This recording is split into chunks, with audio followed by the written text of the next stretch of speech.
Hello, ഇന്ന് ഞാൻ വന്നിട്ടുള്ളത് ഗോതമ്പ് പൊടി വെച്ചിട്ട് ചെയ്യാൻ പറ്റുന്ന നല്ലൊരു റെസിപ്പി ആയിട്ടാണ് കേട്ടോ. ഒരൊറ്റ തവണ ഉണ്ടാക്കാൻ എപ്പോഴും എപ്പോഴും കഴിക്കാൻ തോന്നുന്ന ഒരു നല്ലൊരു റെസിപ്പിയാണ്. കുട്ടീസിനടക്കം എല്ലാവരുടെയും ഫേവറേറ്റ് ആവും. അപ്പോൾ എല്ലാവരും ട്രൈ ചെയ്ത് നോക്കാം. എങ്ങനെ ചെയ്യുന്നത് നമുക്ക് നോക്കാം.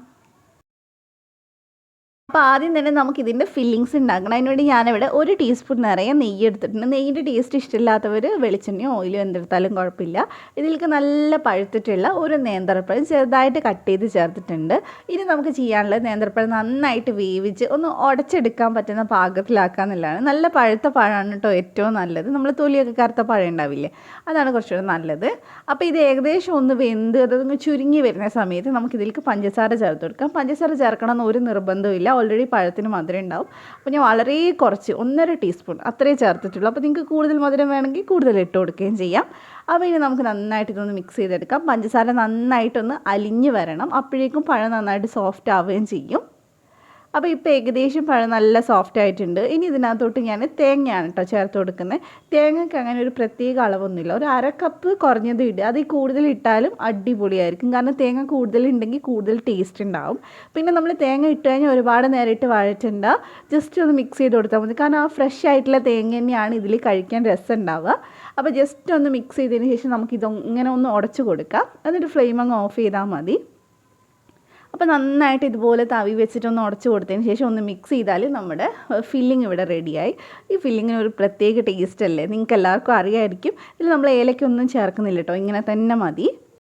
അപ്പോൾ ഇനി നമുക്ക് ഇതുണ്ടാക്കാനുള്ള മാവൊന്ന് കുഴച്ചെടുക്കണം. അപ്പം നമ്മളിവിടെ ഗോതമ്പ് പൊടിയാണ് എടുത്തിട്ടുള്ളത്. 1.5 കപ്പ് ഗോതമ്പ് പൊടിയാണ് കേട്ടോ. 1.5 കപ്പിൽ ഏകദേശം 5 എണ്ണമാണ് നമുക്ക് ഉണ്ടാക്കിയെടുക്കാൻ പറ്റുക. അപ്പോൾ അതിനനുസരിച്ചിട്ട് അളവ് നിങ്ങൾ നോക്കിയിട്ടെടുക്കുക. അപ്പോൾ ആവശ്യത്തിന് ഉപ്പ് ചേർത്തിട്ടുണ്ട്. പിന്നെ നമ്മൾ ഇതിലേക്ക് 1 ടേബിൾ സ്പൂൺ ഓയിലും കൂടി ചേർക്കുന്നുണ്ട്. പകരം നെയ്യ് വേണമെങ്കിലും ചേർത്ത് കൊടുക്കാം. നെയ്യിൻ്റെ ടേസ്റ്റ് ഇഷ്ടമാണെങ്കിൽ മൊത്തമായിട്ട് നെയ്യ് തന്നെ ചേർത്ത് കൊടുത്താൽ മതി കേട്ടോ. അപ്പോൾ നന്നായിട്ട് നമ്മൾ മിക്സ് ചെയ്ത് എടുത്തിട്ടുണ്ട്. ഇനി നമുക്കിതൊന്ന് കുഴച്ചെടുക്കാം. കുഴയ്ക്കുമ്പോൾ ശ്രദ്ധിക്കുക, നമ്മൾ ചപ്പാത്തി പോലെ ഭയങ്കര ടൈറ്റ് ആയിട്ടുള്ള ഒരു ഡോ അല്ല നമുക്ക് വേണ്ടത്. കുറച്ചൊന്ന് ലൂസായിട്ട്, അത്രയും വേണ്ട, ചെറുതായിട്ടൊന്ന് കയ്യിൽ ഒട്ടിപ്പിടിക്കണ ഒരു പരുവത്തിൽ നമ്മൾ കുഴച്ചെടുക്കാൻ നോക്കുക. നമ്മൾ പൊറോട്ടക്കൊക്കെ ചെയ്യില്ലേ, അതേപോലെ കുറച്ച് വെള്ളം കൂടുതൽ ഒഴിച്ചിട്ട് ഒന്ന് കുഴച്ചെടുക്കാൻ നോക്കുക. അപ്പോൾ നന്നായിട്ടൊന്ന് നമുക്ക് കുഴച്ചെടുത്തിട്ട് വരാം. നല്ല പോലെ ഇങ്ങനെ കുഴച്ചെടുക്കുമ്പോൾ നമ്മുടെ മാവ് നല്ല സോഫ്റ്റായിട്ട് നമുക്ക് വെന്ത് വരുമ്പോൾ കഴിക്കാനൊരു പ്രത്യേക ടേസ്റ്റ് ഉണ്ടാവും. അപ്പോൾ ഞാനിത് കുഴച്ചെടുത്തിട്ടുണ്ട്. ഇനി നമുക്ക് ഇതിലേക്ക് കുറച്ചൊന്ന് ഓയിലാക്കിയിട്ട് ഇത് കുറച്ച് നേരം ഒന്ന് റെസ്റ്റ് ചെയ്യാൻ വയ്ക്കാം. അപ്പോൾ നിങ്ങൾ ഫില്ലിംഗ് ഉണ്ടാക്കുന്നതിന് മുമ്പായിട്ട് തന്നെ മാവ് കുഴച്ച് വെച്ചാൽ മതി കേട്ടോ. അപ്പോൾ ഇപ്പോൾ നിങ്ങൾക്ക് ഈ മാവ് കാണുമ്പോൾ മനസ്സിലാവുന്നുണ്ടാവും ഇതിൻ്റെ ആ ഒരു സോഫ്റ്റ്നെസ് എങ്ങനെയാണ് ഉള്ളതെന്നുള്ളത്.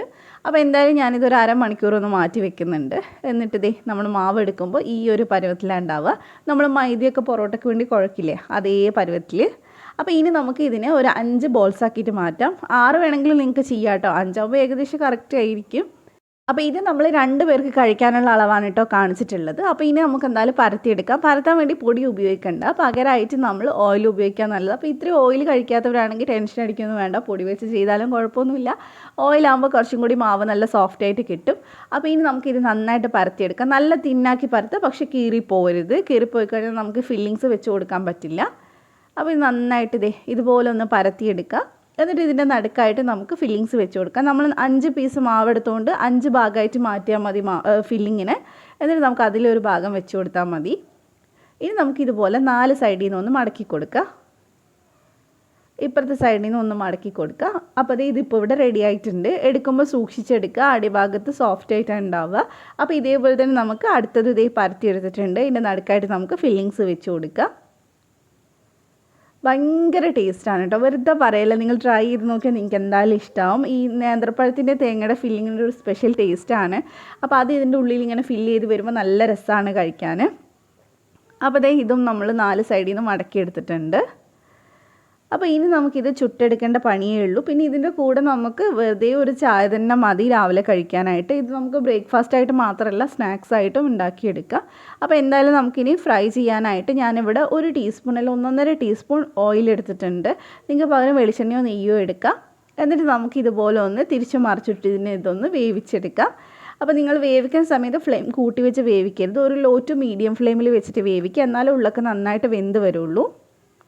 അപ്പോൾ ഒരു സൈഡ് റെഡി ആവുന്ന സമയത്ത് നമുക്കിതൊന്ന് തിരിച്ചിട്ട് കൊടുക്കാം. ചെറുതായിട്ടൊന്ന് പ്രസ് ചെയ്ത് കൊടുക്കുക. അപ്പോൾ നമുക്ക് ഇടയ്ക്കിടയ്ക്കായിട്ടൊരു 3-4 തവണയായിട്ട് നമുക്കിതൊന്ന് തിരിച്ചിട്ട് കൊടുക്കേണ്ടി വരും. അപ്പോഴാണ് നന്നായിട്ട് ഇതൊന്ന് റെഡിയായിട്ട് നല്ല വെന്ത് കിട്ടുക. പിന്നെ നമ്മൾ നല്ല സോഫ്റ്റായിട്ട് കുഴച്ചതല്ലേ, അതുകൊണ്ട് തന്നെ ഒരുപാട് നേരമൊന്നും വേണ്ടി വരില്ല വെന്ത് കിട്ടാനായിട്ട്. കാരണം ആ ലെയറൊക്കെ നല്ല തിന്നായിട്ടാണ് ഉണ്ടാവുക.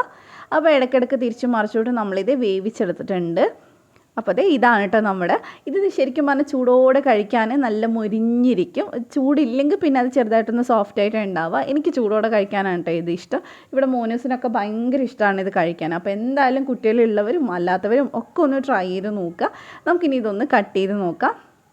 കണ്ടില്ലേ, നിറയെ തേങ്ങയും അതുപോലെ തന്നെ നേന്ത്രപ്പഴം ഒക്കെ കൂടി ആയിട്ട് ഒരു അടാറ് ടേസ്റ്റാണ്. അപ്പോൾ എന്തായാലും നിങ്ങൾ ട്രൈ ചെയ്യുമെന്ന് വിചാരിക്കും. നിങ്ങൾക്ക് റെസിപ്പി ഇഷ്ടമായിട്ടുണ്ടെങ്കിൽ ചാനൽ സബ്സ്ക്രൈബ് ചെയ്യുക. മറ്റൊരു വീഡിയോയിൽ നമുക്ക് വീണ്ടും കാണാം ഇൻഷാ അല്ലാഹ്. Thank you for watching.